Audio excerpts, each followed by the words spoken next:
Bonsoir à tous et à toutes. Ici Savage Beast pour les chroniques de la bête sauvage, spécial coronavirus à Wuhan en Chine. Alors on va parler de tout ce que je porte, des risques et de ce qu'il faut faire pour se préparer. A tout de suite, dès que j'enlève mon costume. Je vous fais remarquer quand même les élastiques, hein, c'est important. Les bottes, je vous montre après. Et puis voilà. Ok, alors voilà, je suis de retour. Donc l'épidémie de coronavirus en Chine, ce que l'on sait, enfin les choses qui sortent peu à peu. Donc il y a plusieurs théories. Il y a la théorie des animaux qui ont été mangés depuis le marché. Donc bon, mais a priori, ça fait déjà 6-7 semaines que l'épidémie est en cours. Donc ils sont au courant. Il y a des informations aussi qui parlent de l'existence d'un laboratoire de type P4 à une vingtaine de kilomètres de Wuhan. Donc bon, laboratoire P4, ça signifie risque bactériologique. On utilise des virus mortels. Typiquement, il y a, si mes souvenirs sont bons, 54 laboratoires de ce type dans le monde. Entre autres, on en a un à Genève, à l'hôpital cantonal, mais qui est destiné aux analyses, aux cultures. Et il y en a un autre qui est destiné à la recherche, qui se trouve à Lyon. Il est connu, c'est le fameux P4 de Lyon. Bon. Alors, les informations sont fragmentaires. Il faut savoir que la Chine, traditionnellement, avec la muraille de Chine, c'est pas que cette grande muraille qu'on a vu construite, c'est aussi les firewalls, l'information contrôlée, l'information manipulée. Donc il faut rester très prudent. Il y avait des informations qui couraient comme quoi 1200 personnes étaient malades. Après, j'ai vu des chiffres passer 90 000 personnes malades. Ils ont commencé à construire un hôpital pour accueillir environ 1300-1500 lits. Il y aura des photos. Et donc ça, c'était il y a 2 jours. Et aujourd'hui, le 26, donc on va construire encore un deuxième hôpital qui, lui, devrait être prêt dans 15 jours. Alors, les chiffres que moi j'ai, je suis allé manger avec une amie qui est chinoise. On a parlé de la situation, elle a regardé sur Internet les sites chinois, donc elle me traduisait au fur et à mesure. Les chiffres actuels au 26, c'est 2800 morts déclarés. Donc on peut parfaitement estimer qu'il y en a 2 à 3 fois plus. Bon, on voit dans les vidéos, les gens tombent au sol.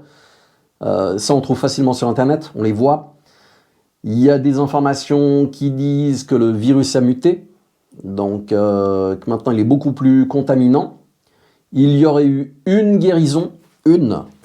Donc bon, éventuellement, on va disséquer le patient qui a guéri pour voir quel type d'anticorps il a et puis essayer de reproduire ça avec un vaccin ou autre. Bon, les personnes qui sont contaminées déjà, à part des antiviriques, un vaccin, ça ne sera pas utile. Hein. Bon, fuite du laboratoire P4, contamination animale, ou bien contamination voulue pour voir comment la population réagit et combien de personnes sont, comment dirais-je, éliminées par le virus. Je reviens toujours à ma théorie qu'on est beaucoup trop nombreux sur la planète. Et puis maintenant, avec cette chère Greta qui fait du scandale de tous les côtés, mais qui ne fait pas avancer les choses, et les politiciens ont peut-être décidé de donner un petit coup de pouce pour réduire la population. Voilà, donc au fur et à mesure que j'aurai des informations, j'essaierai de les vérifier au mieux. C'est toujours très difficile. Je vous tiendrai au courant. Alors, ce qu'on peut faire, à mon sens, c'est attendre cette semaine pour voir comment ça a évolué. Donc, ouais, je dirais d'ici au 31. Je ne sais même plus si c'est 30 ou 31 jours hein, en janvier. Bon, c'est pas grave. L'idée, c'est que les Asiatiques sont beaucoup plus disciplinés que nous. On peut voir des vidéos aussi sur Internet qui montrent les rues vides. Les consignes sont relativement respectées. Il y a donc du bug-in, du confinement. C'est une toute autre mentalité, une toute autre éducation que celle que nous avons en Europe.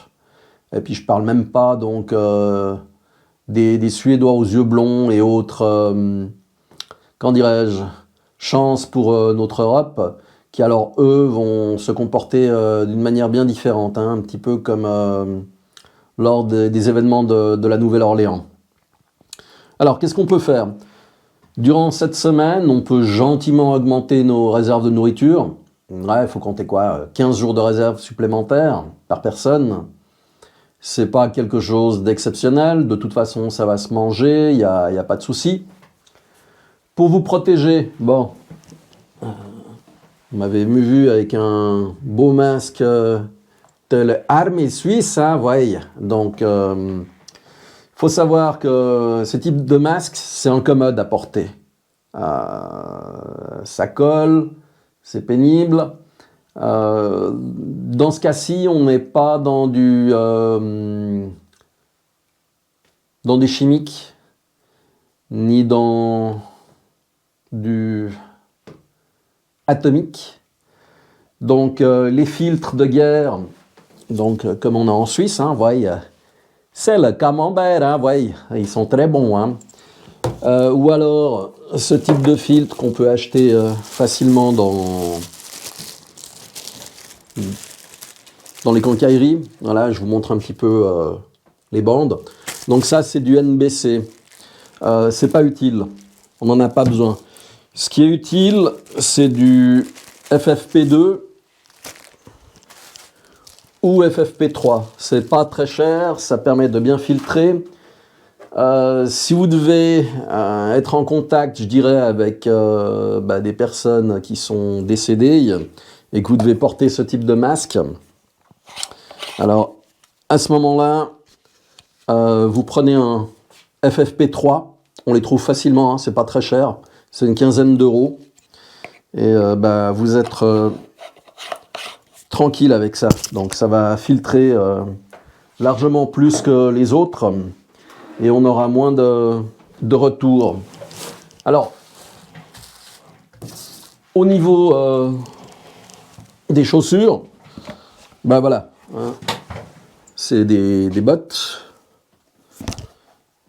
simples hein, pour l'eau, avec une coque renforcée hein, pour éviter de se blesser. Toujours avoir les pantalons à l'extérieur, fermés avec des élastiques, toujours pour éviter que des éclaboussures puissent souiller l'intérieur. Au niveau des gants, voilà, hein, les nitriles, les bleus habituels. Donc, ouais, vous pouvez en mettre 2 paires, ça coûte pas cher et puis il n'y a pas de risque. Les modèles orange qui sont utilisés en laboratoire, qui eux sont plus résistants. Donc, le prix change pas grand-chose. Hein. Il y a peut-être 2 euros de différence.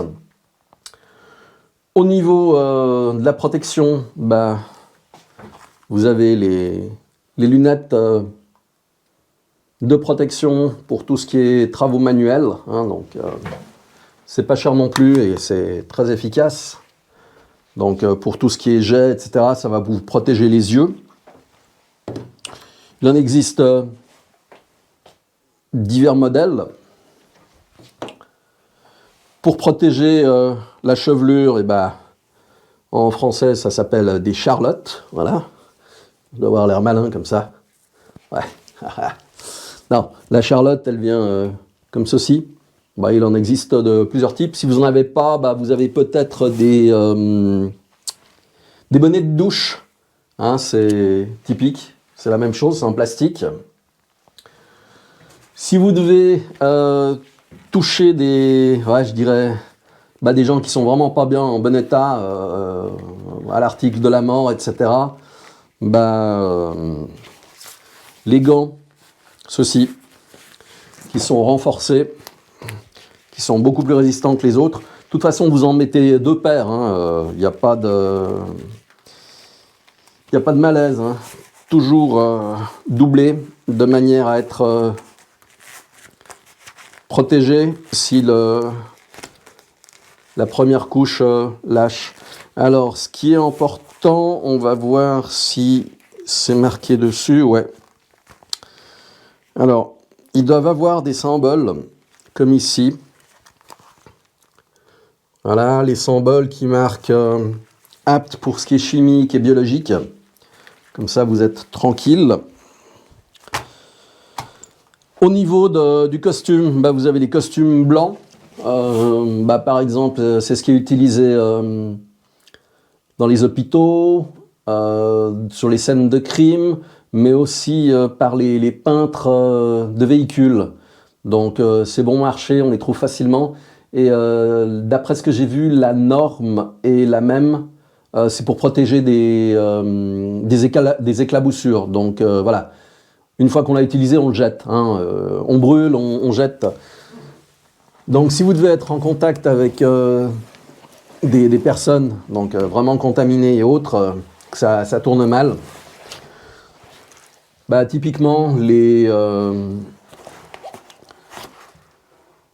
habits de travail pour les maçons, chantiers, etc., c'est du caoutchouc, c'est épais, d'accord. Dessous, vous avez votre combinaison blanche, comme on a parlé tout à l'heure. Donc toujours 2, de manière à être vraiment protégé. Les élastiques pour fermer les embouchures, donc on en met 2 normalement à chaque fois, comme ça on est tranquille. Et puis quand il s'agit de la décontamination, de la javel. Typiquement, vous prenez des pastilles d'eau de javel, c'est très simple. Et puis il vaut mieux être 2 personnes pour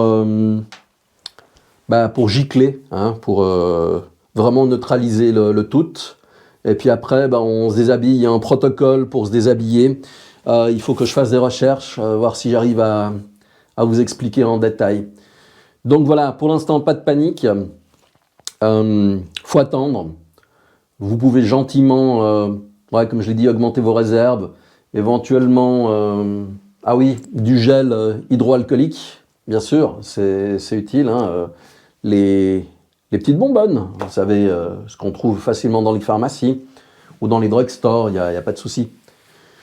Donc voilà, je vous tiens au courant et puis, bon apocalypse, si j'ose dire. À très bientôt et n'oubliez pas, soyez prêts face à l'imprévu. Ciao!